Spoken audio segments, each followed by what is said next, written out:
اللہ سبحانہ و تعالی تمہارا صبر ضائع نہیں جانے دے گا، وہ تمہیں اتنا دے گا کہ تم سے سنبھالا نہیں جائے گا۔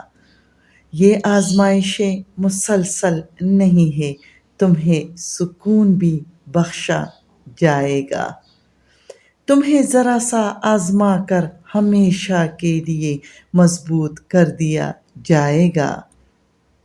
اب تمہاری دعاؤں کی قبولیت کا وقت آ چکا ہے، اب تمہیں سب نواز دیا جائے گا۔